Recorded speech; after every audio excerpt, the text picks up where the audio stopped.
Hello, my name's Justin, And I'm Blasterboy. and we are going to be casting the 2016 LMS season playoffs, day one, Machi versus TPA, game number 3 now, tied up 1-1. And for those of you not watching through Crossfade.io, we'll be starting the VOD at 4 minutes and 8 seconds. 好的，欢迎回来。2016年 So Tommy and Egg are going to spend a few seconds here talking about who they thought was the key player in the last game, and they actually give that one over to Braum because of the way that Machi played those mid and late game engages, and that's what really won them the game. The split push was really just icing on the cake. Yeah, Dreamer definitely had a fairly big impact in that last game. It's hard to say, really, without looking at the numbers for the game of how big of an impact he had, how much damage he took, how much damage he blocked, and where he was exactly positioned in a lot of those fights. But his engages were both very good, and his disengage was also very on point as well. I can see why Machi has gone back to that 2 games in a row. And now I'm curious as to whether TPA will actually give that up again or not. Yeah, the casters do go on to talk about the Alistair ban that TPA has thrown at Machi twice now, and if whether or not they're willing to trade that for a Braum ban. And the question is, it's Alistair and Braum being such similar champions when it comes to their engagement style and the amount of power that they can have over an opposing team. It doesn't really seem like a much of a choice at all. And I do want to give some credit over also to Taizan's Kindred, who has come up huge, Yeah. especially in the last game. That Lamb's Respite just saving the skin of his team so many times, like, especially against the AoE of Fofo. So we'll have to see if TPA gives them that. And they're still going to ban away the Trundle, such a powerful pick in their mind, especially from the sides of Machi. And we're rapid fire through these bans again. Trundle Gragas once again from TPA. Will they actually change their bans here or not? LeBlanc and Nidalee again taken off the table from Machi. Exact same bans from TPA overall. And actually another adjustment from Machi. They want to dare TPA into picking Azir first or risk giving it up. So they take away the Sivir. There's no more Sivir for Bebe now. And that will be an Echo takeaway for Morning, which could be very valuable. We haven't seen him on that yet this series. Yeah, and this is TPA's first game with the first pick, and I'm surprised to see that that mentality hasn't changed. They still want the Echo first, even over an Azir. And that, of course, means Azir is going to go over to Machi, and the Braum picked up again since Alistair was the choice of ban from TPA.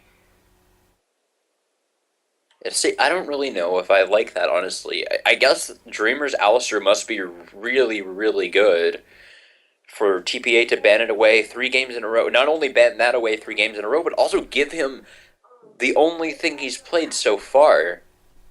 When somebody... I mean, he didn't have a fantastic performance game 1, but when they can show up on it anyway, bounce back from a loss in the second game with the same pick, I don't know if that's really something you want to be giving away. Now we have Jhin and Elise locked in for TPA, so we're seeing an interesting composition be built up.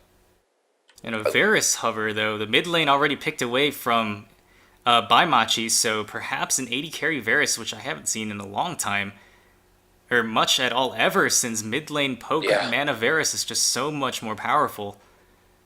But in a mobile 80 carry already picked up by TPA, perhaps that gives Machi the confidence to answer in kind. Yeah, I wonder, TPA, I wonder if they actually were really happy that Machi didn't ban away the Azir. Because TPA, Jhin is considered, in particular, a pretty good counterpick to Azir. Because he can stand way further away than Azir can auto-attack, and he can threaten Azir from extremely safe distances. That's what really makes him such a good pick against Azir. And so Varus And they actually pick up the Varus as well. Well, TPA was definitely still lacking that mid lane pick, so we're not going to see it come in as an 80 carry for Machi, instead opting to go for the Kalista, and Poppy being hovered over as the last pick right here. The champion that did help secure a victory for TPA in Game 1. versus the Echo. Yeah, so okay, so what we're seeing here from TPA, we're waiting on the last pick from Machi still.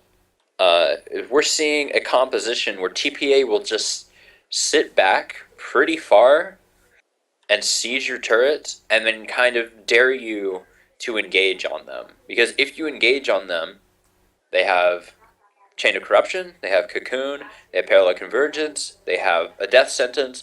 There's so many things that if you run into TPA's very disengaged, very light disengage comp, then they can still really get away. They can pull out some clutch disengage that you might not really expect and then return damage back and turn the fight around and get kills.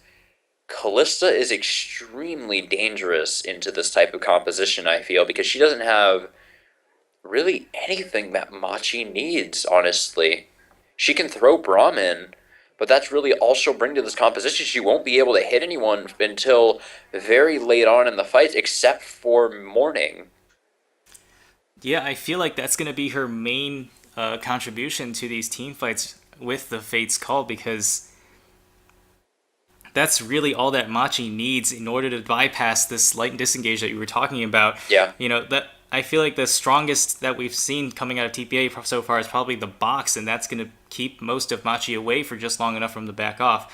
The only incongruency in their team comp though is the Elise, which I suppose adds to the pick potential that you get from Deadly Flourish from Jhin. So it's going to be these two these two play styles for TPA, then alternating between a pick comp and a siege comp when they finally get the advantage. Yeah, and they also have pretty good siege defense as well if they get pushed in. Their wave clear is pretty good. Vara's wave clear is very, very strong, and Jhin brings a little bit of that himself as well. So this will be a very interesting game. Yeah, okay, I do like TPA's team comp. Like they're not just a semi pick comp and or I guess they're a little bit weaker on the disengage side, but they're a very strong pick comp because of Death Sentence, just to round it all out. And so the only problem is if Machi is able to get the turnaround on them and completely roll them over from a different angle. Yeah. If Machi is able to get a TP flank from Bobo, or maybe some kind of separation with his ult even, all they need to do is knock the tanks away with the Poppy ult, with the Keeper's Verdict. And then from there, you can just kind of run over these two, sit in the very, very back of the fight poke champions that we're seeing from TPA in the mid and the ADC roles. So it's really hard to predict who's going to win. I like TPA's comp more, but I feel like Machi does have ways to get into this game. Yeah, TPA's comp has more potential, but they really have to execute well. I just feel like Machi, maybe it's the Azir pick, but they just have a much safer win condition right here. They just have a much stronger team fight by the looks of their composition, if they're able to get down into the nitty-gritty against their opponents here. Well, TPA, they're just going to have to abandon that Grump start. But we're going to see 2 Sentinels stolen from that blue buff, actually, instead. So, Machi, not going to walk into the bush. Jay was waiting there. Very dangerous still. But it doesn't seem to be Death Sentence first for Jay, so no pick potential quite yet. Yeah, no. Fofo, though, Thunderlords to take him down to half health so far. Doesn't have much of an answer, though. Apex actually taking on the minion damage was able to clear that up a little bit. Nice damage from Fofo so far. He's doing pretty well. That potion is healing him up for so much. Yeah. Gonna get equalized by one soldier from Apex, though. Yeah, his soldier positioning has been really solid so far, and it's only level 2. There's a lot of time for him to continue to do this well or to just screw it all up, but so far so good for Apex in this lane. A very aggressive soldier positioning, but he's taking trades he knows he can win. Yeah, that matchup is just so long-ranged. It's almost a little bit silly because Fofo doesn't have any sort of tool to get away from a good soldier. And meanwhile, Apex, who has to stand a little bit further forward in order to do that, gets stuck inside the middle of the minion wave and thus takes a bunch of piercing arrows because of minion block. And We we see will Morning, though, finally meeting his lane opponent in the bottom lane here. Yeah, this will be an interesting lane. This will be an interesting lane. I guess technically down bottom as well. I'm really interested to see how Echo versus Poppy actually goes. I feel Echo wins a lot of these matchups versus tanks, but there are some that just completely ruin him. And I feel like Poppy, being kind of a tank killing tank herself, will be able to deal with Echo much more easily than some other picks may. My interest was more so up in the top lane, or the bottom lanes, if you will, just because of how Jhin is supposed to counter Kalista and then the range advantage that Thresh has over them. But they're not able to pull the CS advantage, and no jungler pressure either. We see Morning actually taking charge of this lane. Steadfast presence from Bobo, Ooh. but he gets the stun onto Morning as well. Morning a little bit low on mana, but Grasp the of the health Undying just traded. yeah. Oh, shield denied. But Morning is punished for it. So Yeah, grasp of the Undying from both of these top laners. They think they have the advantage 1 second, and then all of a sudden, health steal for the enemy side comes in. Actually, forcing Morning back away from that. He might teleport back in the lane, so he won't lose too much for this. yeah, his items are going to take him a few seconds to pick out, and maybe wait for a little bit of money for them as well. So he will. Oh, Oh, missing the cannon that's minion right rough. there. Yeah, that's pretty rough actually. That's about 50 gold that he just missed there. That Bobo got on the opposite side. So I mean, 50 gold is not the end of the lane by any means, but that can add up if you continue to miss those, and that's not a good case for Morning in this lane so far. I believe he will pull it back though. Yeah. You see, Bobo wanted to back right there, but he canceled his recall at the last second because it looked like Morning was almost able to freeze that right in front of his tower. So he showed his face for a little bit and prompted Elise to step a little bit further forward, but it's just going to delay his recall by a lot, and he might actually be forced to use his own teleport when previously he might have had enough time to get back. Tyzon knows his damage perfectly. We just saw him leap over the wall with the Dance of Arrows, just firing some parting shots onto the Krugs and secured them both with it, actually.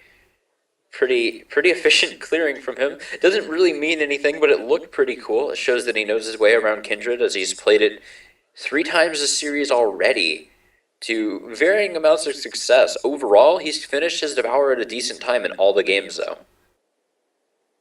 Yeah, but his ultimate use, Lamb's Respite use last game was simply just very impressive. Yeah, I don't know if definitely. because of just how volatile the nature of that ultimate it is and how easily it can help your opponents rather than hinder them.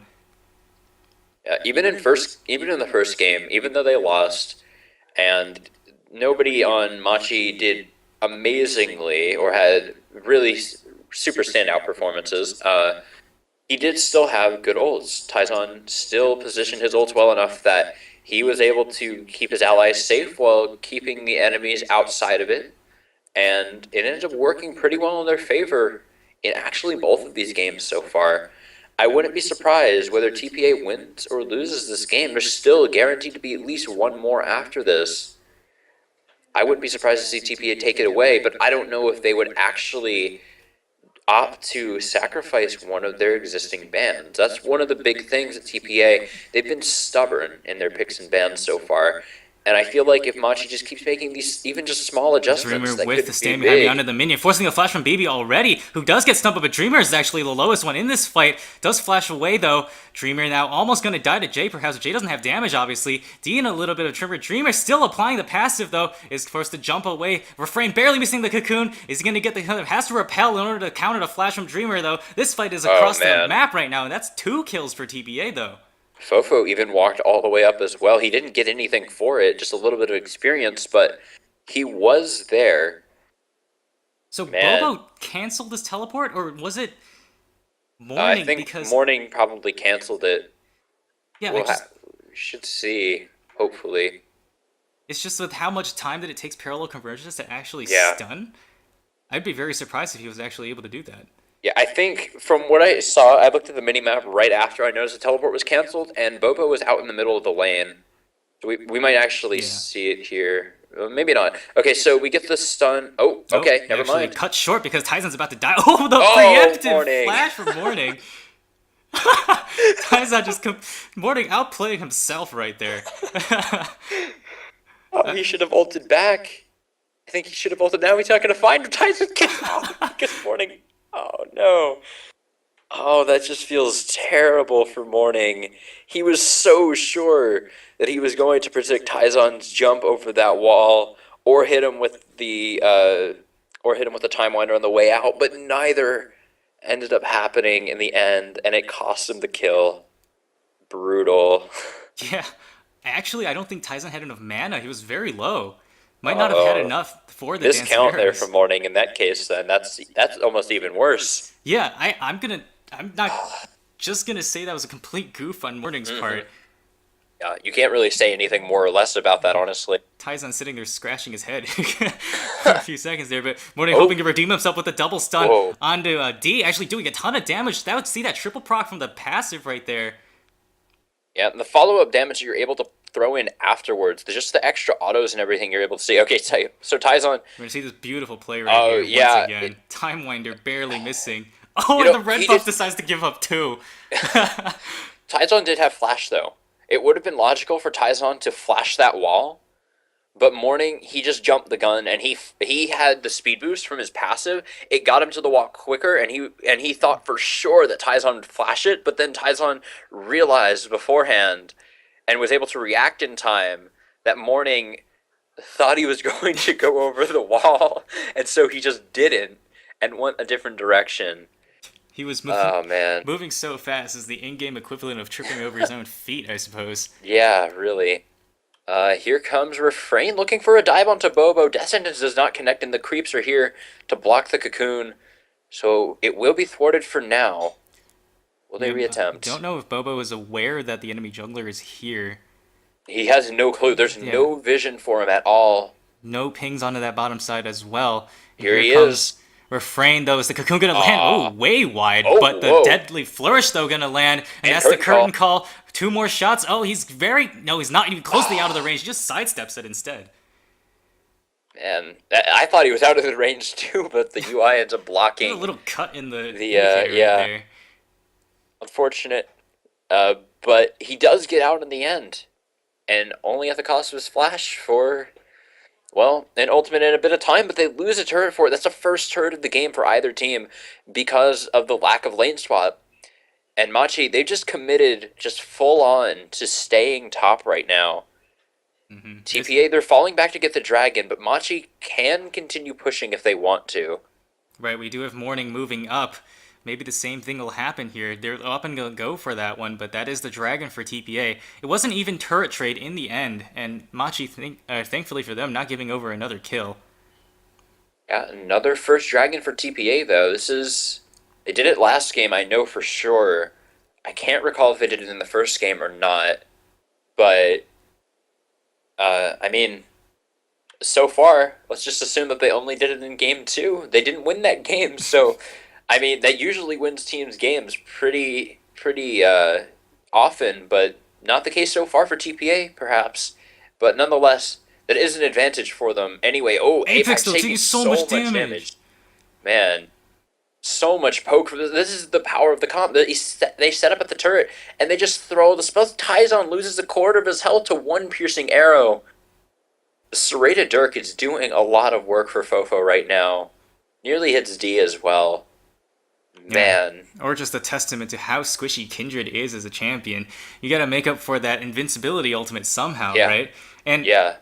is BB's ultimate indicator bugged? Because it doesn't look like the tick is moving at all. Oh, yeah. That will happen occasionally. It is ticking down properly in game.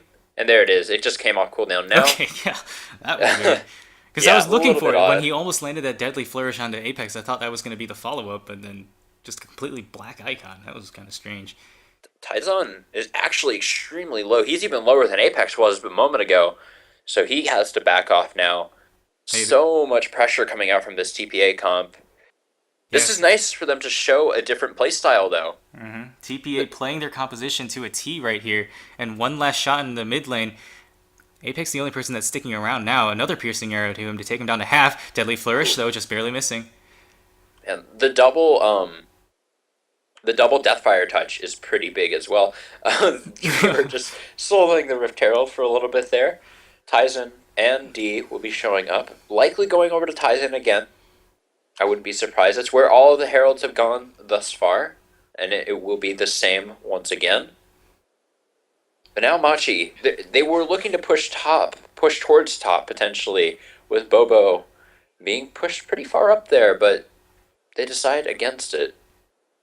No, Machi does not have the map advantage. They're down one, or no, they are even in teleports, but Morning on such a strong split push champion that it's Machi just doesn't have the positioning, and because of the range that TPA has, they can siege from even further away. Indirectly meaning that they don't even have to move as much in order to make the right map plays. You're gonna back off way before getting in enemy territory, though. Yeah, no reason to take these risks. Again, just playing aggressively enough that you can get your advantages and get your farm and get what you need and want to have as a team, but playing safely enough that you don't give the enemy team anything that they really, really want. No picks, no unnecessary deaths, no even chance of any of that happening in a lot of these situations as well. As Bobo, he walks over a ward to get one of his own. Will he try to fight Morning here? Yeah, there's nobody around them for miles, though. Morning taking a hammer shock. Time Rider just to clear the wave, though. Yeah, Morning doesn't want this. Up a little bit of CS right here, but he only has the Glacial Shroud. It's still very early in the game to call items out so far. Yeah, it really is. And here's the siege again from TPA. That turret down to maybe 3-4 auto attacks from the AD carries would take it down. I don't think Azir has what it takes. Oh my god, the piercing arrow. Hitting both Tizen and Apex, and there's Curtain Call. Are they going to land it this time? Dreamer not doing his bodyguard job very well right now. There's the last hit, but thankfully for them, Bebe's still not showing the marksmanship that he needs to get a kill with that skill. But this siege from TPA is still delayed by quite a bit. They're only just getting onto the turret now. But no doubt, no going down for Machi. And the advantage TPA again, especially in the turret count. This is the lowest number of turrets taken in an LMS game that I've seen at the 15-minute mark. But it's happening either way. Jay, though. These arrows.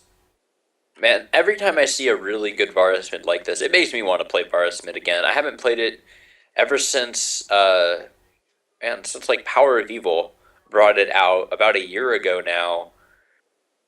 In the EU LCS, of course, but like it's such a strong pick. It just needs the right meta for it, and whenever it's back in meta, it feels like it would be so much fun to play. And I mean, Fofo, he's doing a lot of work on it. The damage is outstanding for this type of champion. He feels like he's kind of unsafe, but I mean, almost similarly to Jinx, I want to say, he has his own built-in disengage to some extent. For Jinx, it's a combination of her traps and her, if she kills you, then she's gone, passive, with her get excited. But with Varus, it's literally just he throws a chain at you and snares everyone in an area, and then he just kind of walks off, along with the slow on top as well. So, fairly safe for what he provides, and the amount of damage, again, is just absurd. Right, TPA's choice answer to the Azir pick, and I would definitely feel safe too if I had a coordinated team like TPA standing around me and following up on the poke that I'm dealing. So, personally, whenever I think about playing poke champions in solo queue, I just remember that it's solo queue, and a little bit of that enthusiasm dies down. Yeah. But Fofo has the team that he needs in order to make this pressure happen. Because it's one thing to poke out the enemy champion, it's another thing to actually have your team taking down the turret when the enemy is forced to back away. Right, and the damage that, again, that this poke is doing is really, really good, and this is just displaying why poke comps are so good against Azir. Azir, he can bring half of what you need to break a siege comp. One part of what you need to break a siege comp, or one thing that you can bring to break a siege comp, is just clear all of their minions very, very quickly. Azir definitely brings that, but he doesn't bring any way to catch the people that are poking, really. He can't risk diving in to knock one or two of them forward because they're always going to have their flashes of how far back they've been playing. They're pops a Ghost Blade for extra armor pen even. It's just disgusting damage from Fofo right now onto Apex. He needs to get armor. He needs to get armor so badly on this Azir. Yeah, we'll have to see if Azanias comes out for him next.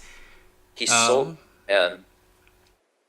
If I remember correctly, that is one half of Azania's, is it not? It is. It is, yes. He had an Amp Tome, and he could have gone for a Seeker's Arm Guard and had a little bit of armor for the time being.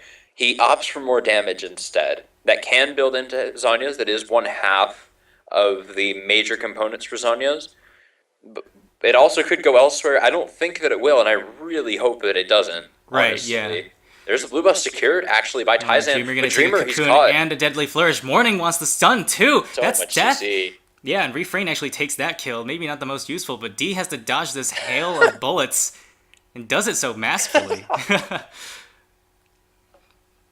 Nothing to set up the curtain call is gonna mean a very boring show for Bebe fans. But cleansed immediately, and the cocoon's gonna land that time though, but the piercing arrow does not.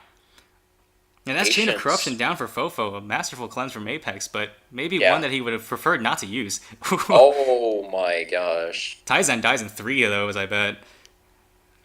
Yeah, I mean, he might even die in just 2 and then a little bit of help from Jhin. Like, that's what this comp is meant to do. Varus does the majority of the poking damage, and then if somebody doesn't die somehow to 2 or 3 Varus arrows, then Jhin can either follow up with the snare and everybody else follows up, or he follows up with a curtain call, or he just kills them outright with the Deadly Flourish, because it does decent damage for how long range it is and how it's really even focused towards being kind of a CC catch ability. It still does really good damage. Single target as well, so it does the maximum amount of damage that you can get out of Deathfire too. It's just, this comp is a perfect storm of arrows and bullets. Very well put, I suppose. But you can see right there, if Machi's able to keep the wave away from their turret, and of course Unbreakable very good against long-range poke. But if they can keep the wave away from their turret, then Apex can clear the wave and keep TPA at bay. But every time they find themselves on the wrong side of the map and the wave already at their turret, that's when they get in trouble, because then they have to worry about, because they can't stay back far enough to dodge the poke, they have to stay within turret range in order to clear the wave at that point. Then they start taking a bunch of poke to the face. Yeah. Yeah, if TPA is allowed to properly set up a siege, then that is their win condition. And the best part about it for TPA is that this comp, man, the damage still catches me off guard every single time. Every single time he hits an arrow, it's like, man, that damage is really, really high. Chunk. Apex, man. Oh no, and Death Sentence too, but no follow-up. So, yeah, the best thing for TPA here, I think, about running a poke comp like this is that they don't have to worry about engaging. They don't really have to worry about Machi making a mistake, because they can still make this engage or this siege situation happen without them pre-setting up at a turret. They can go up to a turret themselves when Machi is already there with even just a few members and still get that siege rolling, and then they're playing to their win condition just then. It's not a difficult comp to set up a win condition for. The difficult thing about a siege or poke composition is not getting caught once you do that. Getting set up is the easy part. Landing the poke is the really easy part, especially for Fofo and Bebe this game so far. The hard part is staying strong, standing your ground properly, and not getting caught like D, who doesn't get stunned by the Chain of Corruption, but Taizan is instead. Everyone else does, though. Curtain Call on its own, not going to do much. Dreamer going to take a few shots to the face. That might finish him off.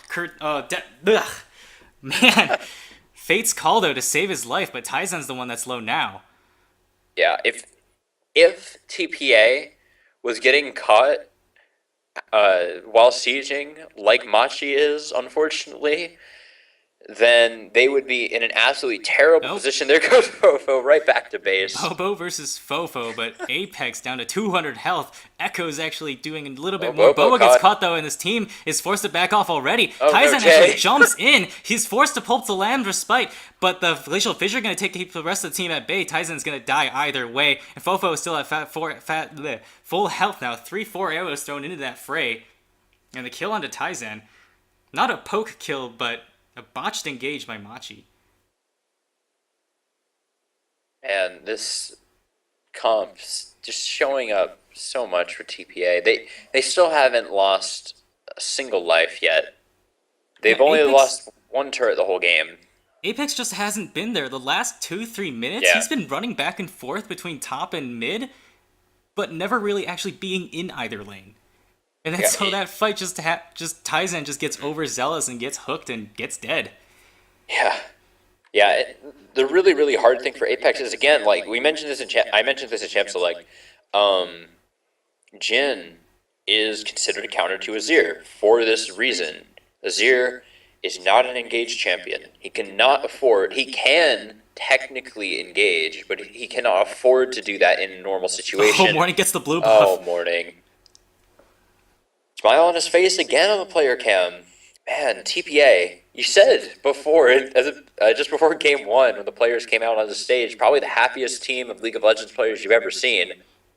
TPA just constantly smiling, even in the pressure of a playoff match like this. They're doing very well, and they're gliding along very well so far, but they do stay extremely positive, even when they need to take the game very, very seriously. And I mean, this is it. This is the remainder of their season, or a remainder of their split on the line. If you get knocked out in round 1 of the playoffs in LMS, you're done. There's no double elimination in really any league tournament for that matter.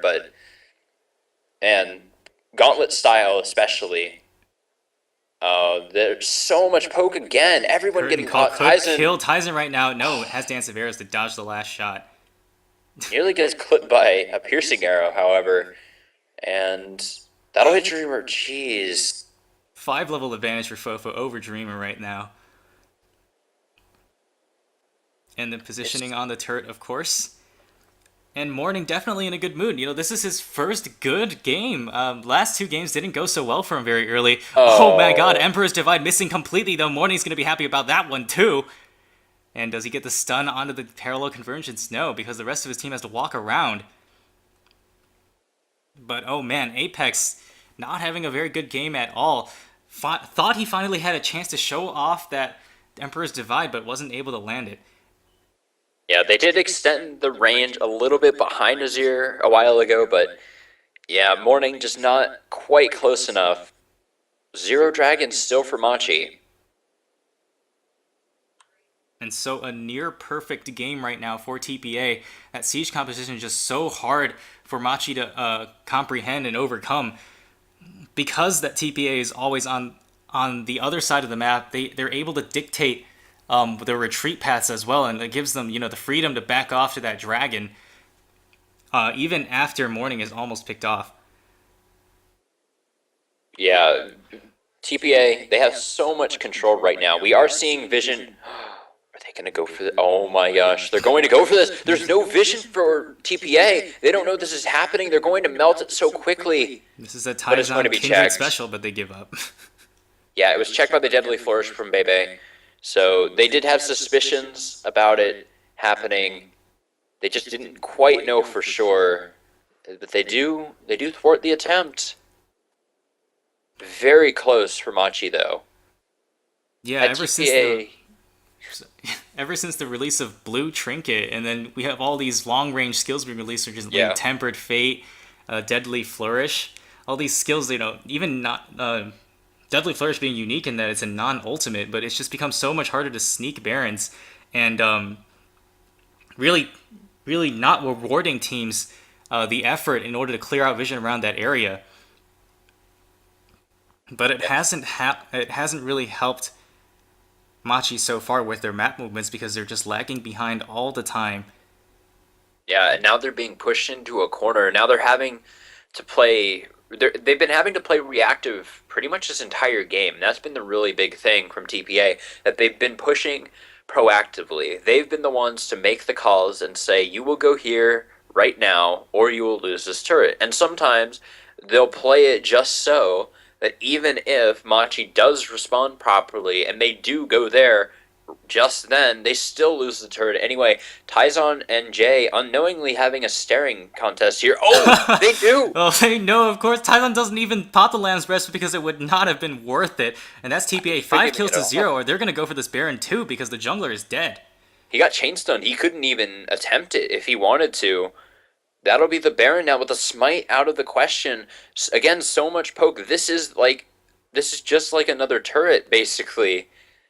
For TPA. Oh no! Apex. Something tagged him with the caught out, and might be the first kill with Curtain Call. Apex still has this one. Does have the body block from Dreamer as well. Emperor's Divide to force Jay away from him as well, but Refrain's gonna get the kill onto Azir. Bebe is still very strong in the backline. Morning actually alone by himself, but has the ultimate to get out. Azir turret is now down. Morning going ham again. Chain of Corruption gonna miss completely, thankfully for Machi, but Bobo is now the one being taken down. Oh, Dreamer getting caught out now. He's gonna have to get Fate's Call to survive that one. Bobo is now alone.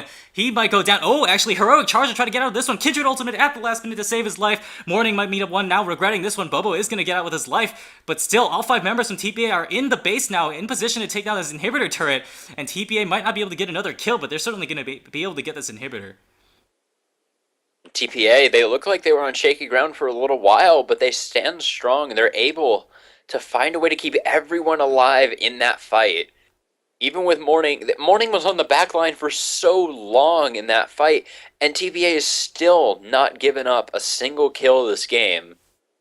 That was just Machi on the run. They were thankful to get out alive themselves, let alone try to turn that situation around at all. And Apex definitely getting the worst end of that situation because I couldn't see what actually marked him for the Deadly Flourish. Yeah, I couldn't tell either. Yeah, what a wonderful pick from TPA. Yeah, and that may have just been a little bit of poke from Fofo. Apex, he's trying to catch out Morning here. He has the Rylai's completed, so he doesn't actually go for Zhonya's second.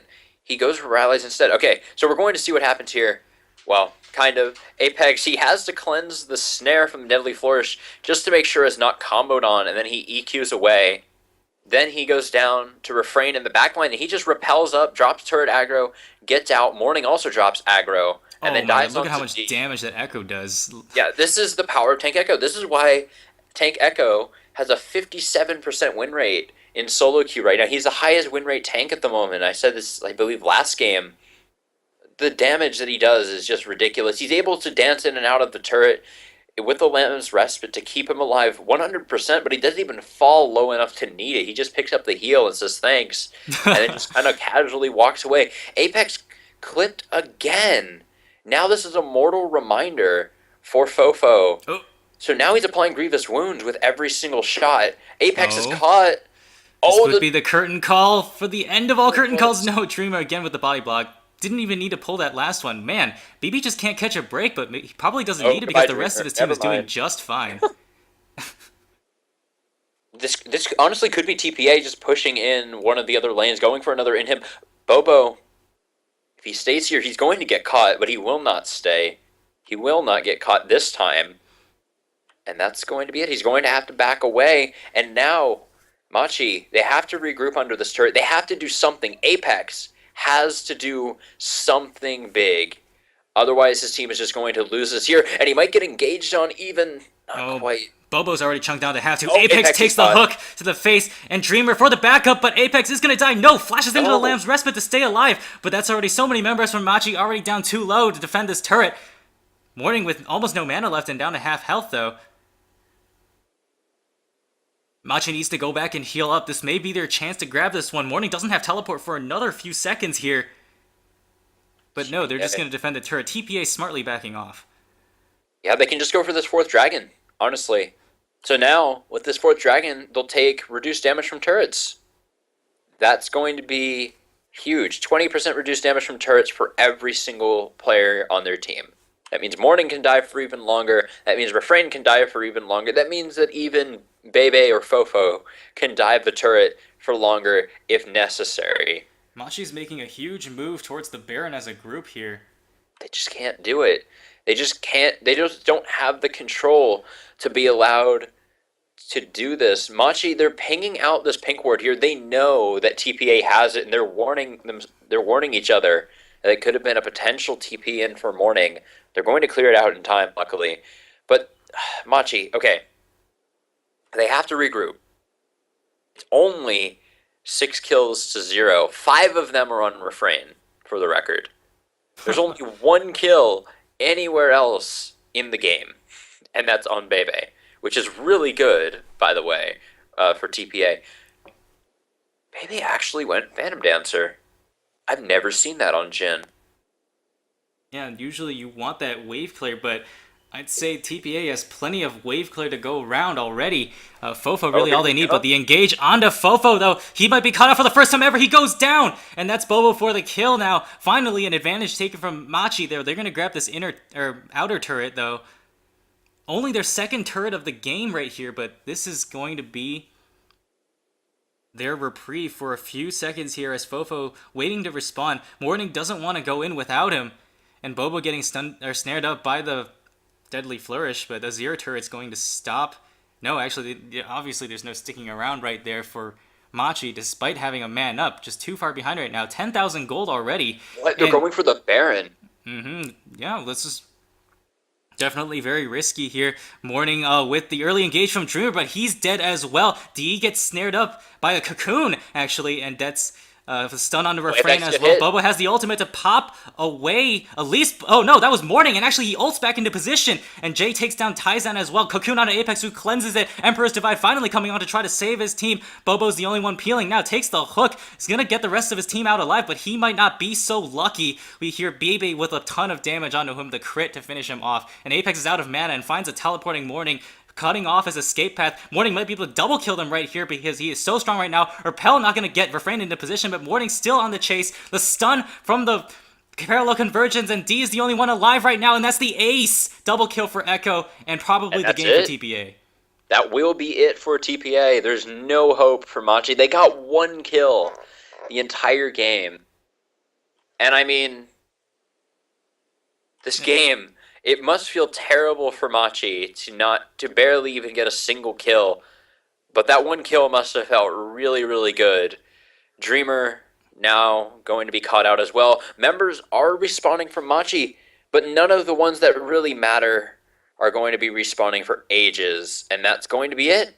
Yeah, 12-1 TPA. We saw right there the real terror of that composition ended up not being Fofo on the Varus, but it ended up being the Echo up in top lane, who had actually Flame Horizoned his opponent a few minutes before the end of that game.